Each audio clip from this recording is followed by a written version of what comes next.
Les années nous parlent.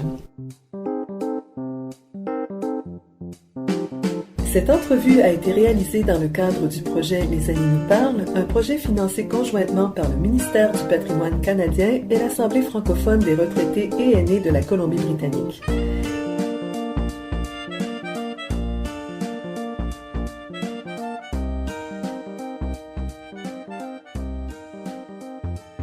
Je suis aujourd'hui à Courtenay et j'ai le plaisir de rencontrer Nicole Quentin, résidente de la vallée de Comox depuis 1973. Alors, bonjour Nicole. Bonjour Annie. Vous étiez originaire d'où à la base? Moi je suis née à Québec, province de Québec. Et puis, oui, je suis arrivée ici en 1973. Et qu'est-ce qui vous a amené dans la vallée de Comox? L'enseignement du français langue seconde. J'avais besoin d'un congé, alors voilà, je suis arrivée ici pour enseigner le français aux militaires et aux civils qui étaient intéressés. C'était l'époque d'un certain engouement pour le bilinguisme à la fonction publique et dans les forces armées. Alors voilà, c'est ce que je suis venue faire à Comox pour un an. Et je suis tombée en amour avec l'endroit. Alors je suis restée et voilà. Qu'est-ce qui vous plaisait? Avec quoi vous êtes tombée en amour ici? Oh, le site. J'ai trouvé le site exceptionnel. Qu'on ait ces 1000, on dirait, kilomètres aujourd'hui de plage, la mer, la belle végétation, la montagne, oui. Et le genre de vie aussi, cette proximité de la nature qu'on avait dans le temps. C'est sûr qu'il s'agissait ici d'une plus petite population et l'environnement était même bien différent, là. Alors, oui, ça m'avait tellement plu que c'est comme ça que j'ai décidé de ne pas partir après la première année que je m'étais réservée à cet emploi.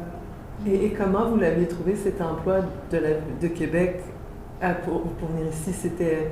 Oui, j'étais alors retournée aux études à l'Université Laval en linguistique et puis, comme je vous dis, j'avais besoin d'un changement et j'avais vu afficher des offres d'emploi au fédéral. On demandait des professeurs de français, langue seconde.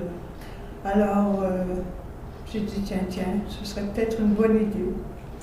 Et voilà, j'ai passé l'entrevue et on m'a donné un choix entre Cornwallis, en Nouvelle-Écosse, Moose Jaw, en Saskatchewan, et très loin, à l'autre bout du monde, Comox, dans l'île de Vancouver. Alors, c'était 3 endroits absolument inconnus pour moi. Et puis, j'apprenais au cours de l'entrevue même qu'il s'agissait d'enseigner à une base militaire. Alors, voilà. Je me suis tout de même retrouvée. J'ai décidé d'aller à la frontière limite. Et puis on m'avait parlé de l'existence de belles plages sablonneuses, des kilomètres de long. Ça a été un bon choix. Oui, on m'avait bien averti qu'il fallait bien aimer la nature. Mais savez-vous, moi, citadine comme je l'étais, je suis tombée en amour aussi avec la nature sauvage. Oui, alors j'étais à ma place. Oui. Est-ce que vous parliez l'anglais? Oui, je parlais l'anglais, oui, oui. Mm-hmm. Assez bien là, pour vous débrouiller et faire votre vie en anglais. Normal. Et à quoi est-ce que ça ressemblait la communauté francophone à cette époque-là? Bon, il y avait la base militaire justement des francophones, j'imagine, qui venaient du Québec. Oui, il n'y avait pas de regroupement ou de communauté francophone comme telle dont j'étais au courant, en tout cas. On était en tout cas très peu. Arrivaient de temps à autre de jeunes militaires avec leur épouse. On les assignait ici à la base de Comox. Alors, à la base, on entendait de temps à autre quelqu'un parler français, et puis j'étais pas intégrée encore à la communauté de la région. Alors, est-ce que vous on aviez, était très peu nombreux. est-ce que vous aviez la radio en français, la télévision, une école? Non, il n'y avait aucune... il n'y avait pas de radio, pas de télévision, pas de journal francophone. Il n'y avait pas, à ma connaissance en tout cas, il n'y en avait pas de pôle culturel francophone à ce moment-là, ici, dans la vallée de Comox. Et comment ça s'est créé? Parce que je sais que vous avez participé à la création d'un groupement francophone. Est-ce que vous pouvez nous en parler un petit peu? Autour de 1980, peut-être déjà en 1979, on s'était parlé entre francophones de ce besoin qu'avaient les gens d'un contact avec la francophonie. Alors on avait pensé que peut-être on pourrait commencer des démarches pour avoir la radio en français, peut-être ambitieux comme on pourrait l'être, la télévision en français. Et alors, c'est ce besoin-là dont on a parlé, qu'on a réalisé, et dont on a parlé, qui nous a poussé à nous rencontrer plus souvent. Et puis moi, bien, j'avais les locaux de l'école de français à la base que je pouvais mettre à la disposition de ses amis, de ses nouveaux amis francophones, de temps à autre, pour partir un projet d'acquisition de services en français. Vous étiez genre télécommunication. Vous étiez combien dans ce petit groupe? Oh, pas nombreux. Je dois dire peut-être 12, 13, 14 à un moment donné. Oui, on comptait les militaires, leur épouse. Oui, c'est ça, peut-être, au plus, à ce moment-là, au plus. Et j'ai vu que vous aviez votre petite tribune dans le journal de Comox en français. En fait, le journal était en anglais, mais vous aviez une page en français. Oh, pas une page. Oui. C'est à un moment donné, une fois, oui, l'association composée, on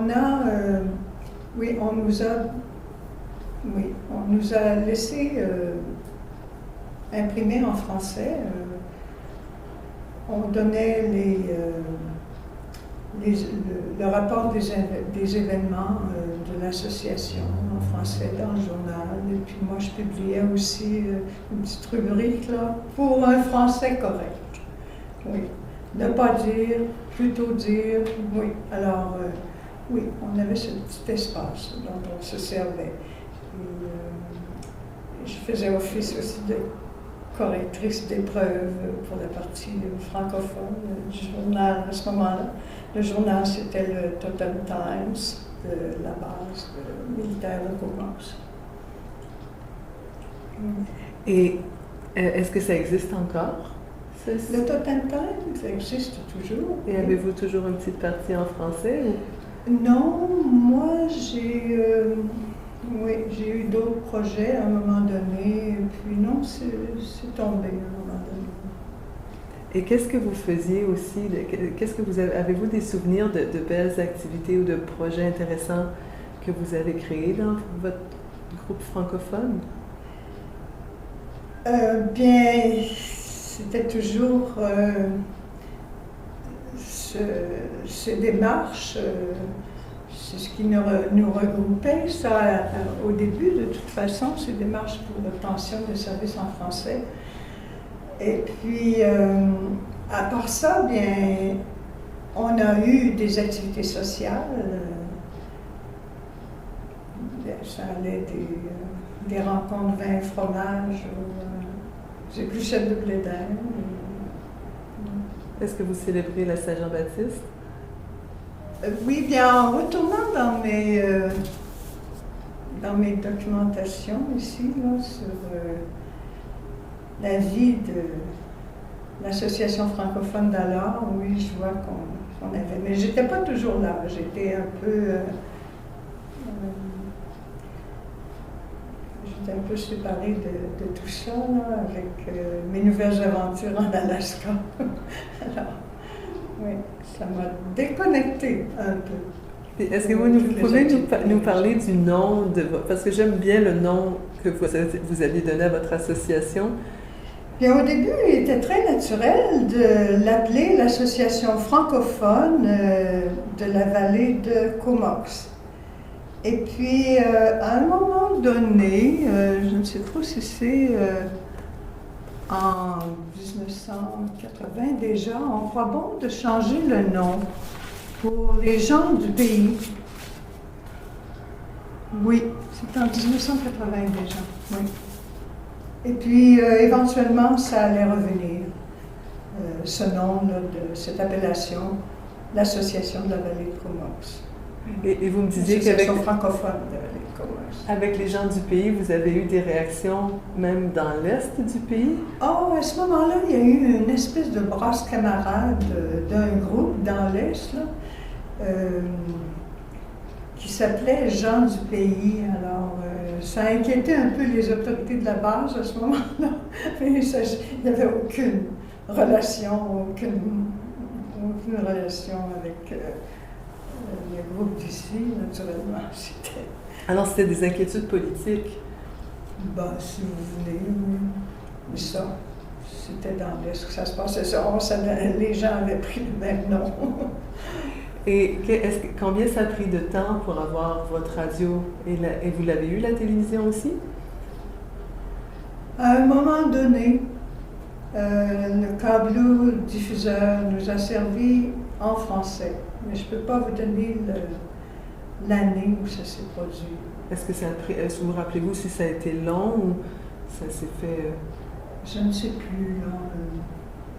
Je ne sais plus. Mais ça c'est arrivé, oui. C'est arrivé à un moment donné, oui. Peut-être le nombre a fait la différence.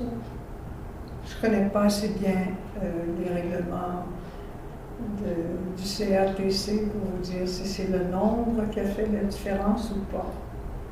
Quant à la radio, la diffusion directe à partir de Radio-Canada, en français, on ne l'a toujours pas, ici dans la vallée. Shaw Cable nous accorde ce, on va dire, peut-être privilège, parce qu'on a failli le perdre et on l'a retrouvé, de recevoir Radio-Canada par son entremise Station FM. Mais on me dit que ça ne durera pas. Alors, on a tout de même Radio-Canada, mais il faut une installation spéciale, oui, à la maison. Donc, ça, c'est une des choses qui resterait à faire pour l'avenir. Oui, mais maintenant, avec Internet, les gens ne s'en tiraient pas autant de besoin. On peut toujours passer par Internet maintenant. Et de quoi vous êtes le plus fier dans toutes ces années que vous avez passées ici? Ce dont je suis plus fière, c'est d'avoir pu regrouper des francophones et d'avoir eu cette source d'amitié différente. Oui, à partir de ça, on a découvert des amis. Oui, alors ça valait le coup, ne serait-ce que pour ça. Oui. Merci Nicole Quentin.